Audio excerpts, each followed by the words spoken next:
Bahas gejolak dan peluang IHSG di tahun pandemi, sudah bergabung bersama kami Senior Vice President Economist Bank Permata Joshua Pardede dan juga Presiden Direktur Sukor Invest Asset Management Jamie Powell.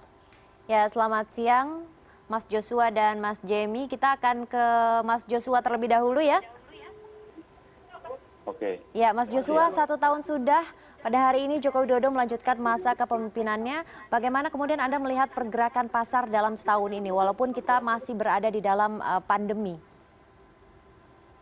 Ya, memang kalau kita lihat secara keseluruhan 1 tahun pemerintahan Jokowi Ma'ruf, memang ini banyak dinamikanya ya, khususnya banyak dari politik, lalu kita lihat juga dari eksternal, dan yang masih kita hadapi saat ini juga adalah pandemi COVID-19 ya, di mana memang ini sedikit mengganggu rencana ataupun polisi-polisi yang sebetulnya diharapkan bisa lebih cepat bekerja dalam kondisi yang normal. Namun demikian memang kita melihat bahwa secara umum tadi sampaikan juga bahwa di pasar keuangan domestik kita, termasuk di pasar saham itu masih mencatatkan net sell asing ya, tapi good newsnya ataupun positif side-nya adalah investor domestik ini justru bisa mengoffset ya, membatasi penurunan lebih lanjut akibat dari keluarnya dana-dana asing di pasar keuangan domestik kita. Sehingga dan kita lihat juga saat ini dibandingkan dengan kondisi bulan Maret ya, di mana pada bulan Maret yang lalu itu kondisinya pasar keuangan global, pasar saham global memang ini mengalami koreksi yang cukup tajam. Tapi kita lihat saat ini dari sisi stabilitas dan juga dari sisi kinerja saham saat ini sudah mulai terlihat recovery ya, dan kita harapkan ini akan sejalan juga. Kita harapkan misalkan estimasi pertumbuhan ekonomi di 2021 di mana kita harapkan membaik, kinerja dari sektor keuangan pun juga kita harapkan akan semakin baik lagi ke depannya. Oke, kita sekarang beralih dulu ke Pak Jamie. Kalau dari pandangan Anda, bagaimana dengan kebijakan pemerintah selama 1 tahun Jokowi Ma'ruf Amin ini? Tadi Pak Joshua juga sudah menekankan ada net sell asing, Pak. Apakah memang kebijakan selama ini mampu kita bisa menarik investor asing? Ya, sebenarnya untuk ekonomi kita memang lebih diuntungkan, menurut saya lebih kepada foreign direct investment ya, daripada investor di bursa saham atau obligasi sendiri kalau seandainya kita mau menarik investor. Jadi yang dilakukan oleh pemerintah misalkan salah satunya dengan undang-undang Omnibus Law ini, saya pikir sangat membantu terutama dari sisi foreign direct investment nantinya untuk kedepannya paling nggak dalam jangka panjang, walaupun memang sedikit mempengaruhi sentimen daripada investor asing ya, terutama ada 2 kebijakan yang tidak disukai investor asing. Pertama, takutnya dengan adanya Omnibus Law akan ada demo besar-besaran yang saat ini memang sedang coba ditangani. Kedua adalah dana pen atau opsi penanganan ekonomi nasional yang dilakukan oleh pemerintah dan Bank Indonesia dianggap mulai tidak independen ya. Jadi ini juga yang membuat kenapa banyak investor asing keluar daripada Indonesia. Selain memang kalau kita bicara secara arus fund flow, memang kalau kita lihat tidak cuma Indonesia tetapi semua negara emerging market yang besar seperti India dan Asia juga semuanya mengalami pengeluaran daripada investor asing ya yang keluar, dan rata-rata memang semua lagi balik ke Amerika maupun China. Memang sangat diuntungkan bursanya karena selama pandemi yang diuntungkan adalah perusahaan teknologi. Kita tahu sendiri perusahaan-perusahaan teknologi yang secara market cap makin besar, indeks juga makin besar, jadi passive money makin lari ke sana, ditambah juga dengan kebetulan memang secara fundamental jadi sangat menarik dengan adanya pandemi ini ya dibandingkan dengan perusahaan-perusahaan konvensional. Baik, Mas Jamie. Kita akan kembali ke Mas Joshua. Di awal pandemi ini IHSG sempat beberapa kali trading halt dan juga menyentuh level terendahnya. Apakah kemudian ini bisa terulang ke depannya meskipun saat ini sudah berada di recovery begitu? Ya, memang kalau kita lihat dari sisi volatilitas di pasar ini kan bukan hanya dipengaruhi oleh faktor fundamental juga, tapi juga saya pikir adalah sentimen dari eksternal ya. Dan bukan tidak mungkin bahwa hal itu bisa terjadi lagi ya, kalau seandainya memang ada kejutan-kejutan baru lagi, misalkan di kondisi ekonomi global. Misalkan seperti kita lihat yang yang market harapkan saat ini adalah bagaimana kecepatan dari produksi vaksin COVID itu sendiri ya. Dan ini pun juga perlu kita antisipasi kalau seandainya vaksin itu belum bisa diproduksi dan belum bisa didistribusikan secara masif dalam waktu dekat ini, sehingga itu pun juga bisa mempengaruhi juga. Dan yang kedua juga adalah mungkin adalah lanjutan stimulus fiskal Amerika Serikat. Ini kan juga masih dinegosiasikan antara Demokrat dengan Republik ya di Senat di Amerika Serikat. Dan yang ketiga juga mungkin adalah faktor yang berpengaruh juga adalah terkait juga dengan presidential election di Amerika Serikat serta kondisi perang dagang ya, ini masih akan tetap kita hadapi. Sehingga tapi kita harapkan dengan antisipasi kebijakan yang sudah dikeluarkan oleh OJK, pemerintah, kebijakan ataupun kondisi tersebut kita harapkan bisa dimitigasi. Dan kita harapkan yang lebih penting adalah volatilitas dan struktur dari investor domestik ini yang harusnya bisa lebih kuat ke depannya, sehingga ini menjaga supaya tidak terjadi lagi koreksi yang cukup dalam satu hari perdagangan. Kita tahan dulu ya Pak Joshua dan juga Pak Jemi, kita akan lanjutkan kembali perbincangan sentimen IHSG di tahun pandemi ini. Kita break dulu dan sesaat lagi kami akan kembali.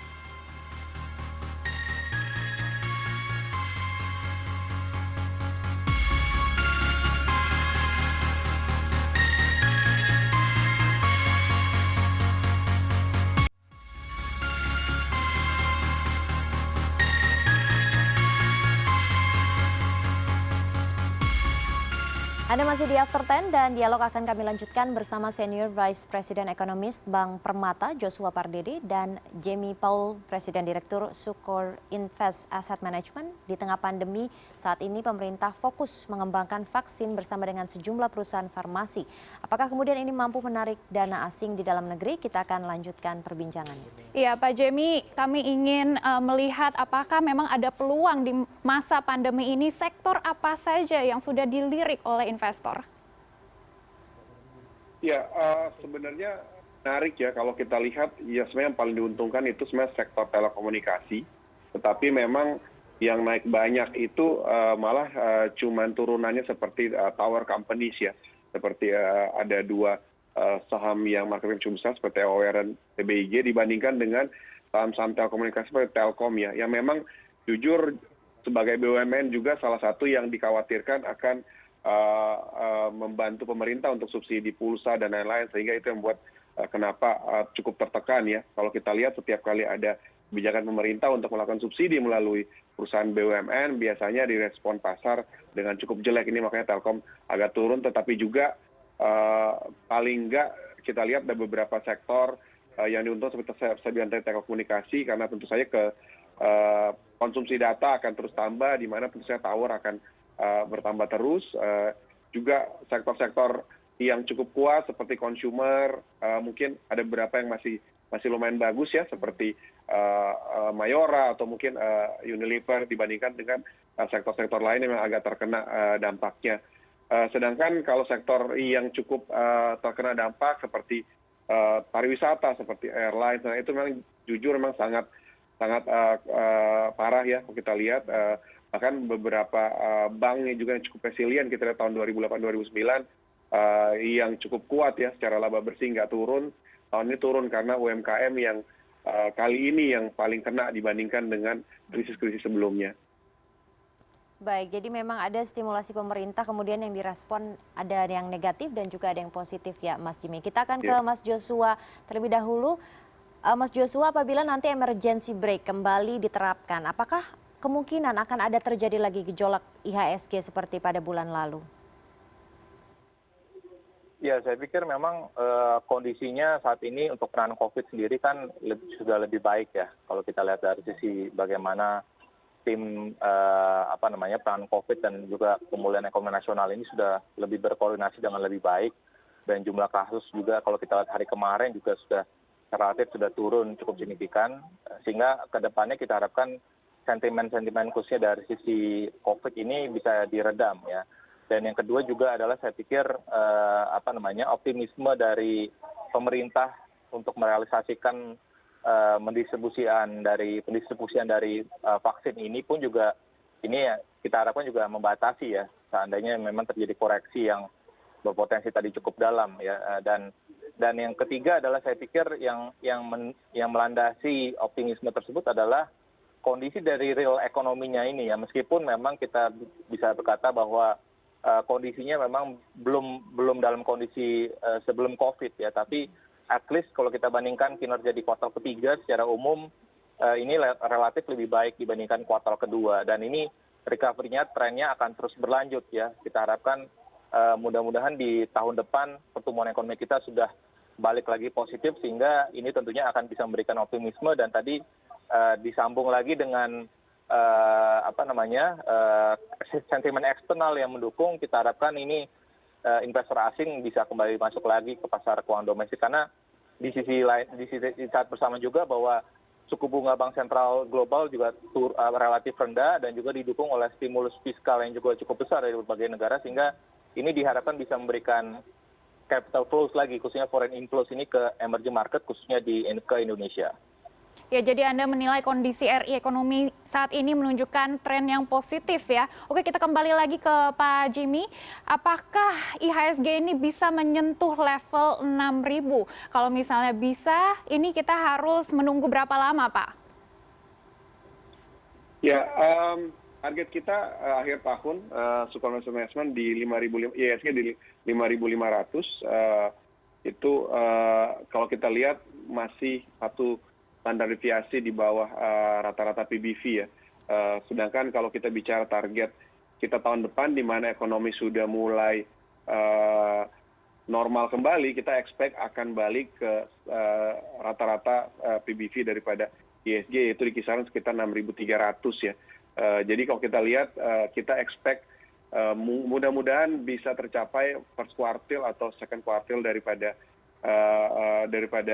tahun depan untuk level 6.000. Tapi ini dengan catatan tentu saja vaksin berjalan dengan lancar dan juga tidak ada gejolak eksternal dari luar juga ya, karena memang Indonesia tidak bisa lepas daripada ekonomi global.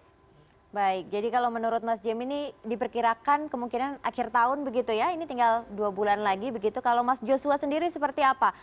Mampukah kemudian IHSG menyentuh level 6.000? Ya, kalau horizonnya akhir tahun saya pikir memang cukup berat ya. Tapi kalau kita melihatnya horizonnya lebih panjang ataupun tahun depan, saya sepakat dengan Pak Jenny bahwa potensinya cukup besar ya untuk mengarah ke sana. Karena tadi bahwa global liquidity ini yang flush di global global market ini akan cenderung memberikan sentimen positif ya, ataupun memberikan dorongan positif untuk capital flows lagi balik ke emerging market, termasuk juga di Indonesia. Dan ditambah lagi juga yang tadi disebutkan juga bahwa reformasi struktural pun juga terus dilakukan ya, sehingga agenda-agenda visi misi pemerintah dalam 5 tahun ke depan ini meskipun memang agak terhambat dengan adanya COVID-19 ini, tapi kita harapkan secara fundamental kita akan jauh lebih baik ya, sehingga itu menjadi daya tarik attractiveness point dari pasar keuangan domestik kita, baik di pasar saham ataupun di pasar obligasi. Sehingga itu yang kita lihat bahwa saya juga sepakat bahwa mungkin tahun depan bisa mengarah ke level 6.000-an. Baik, akhir tahun mungkin masih bisa 5.500, tapi tahun depan kita harapkan bisa ke 6.000. Baik, terima kasih Mas Joshua dan juga Mas Jemmy sudah bergabung bersama kami. Senior Vice President Ekonomis Bank Permata Joshua Pardede dan Presiden Direktur Sukor Invest Asset Management Jemmy Paul.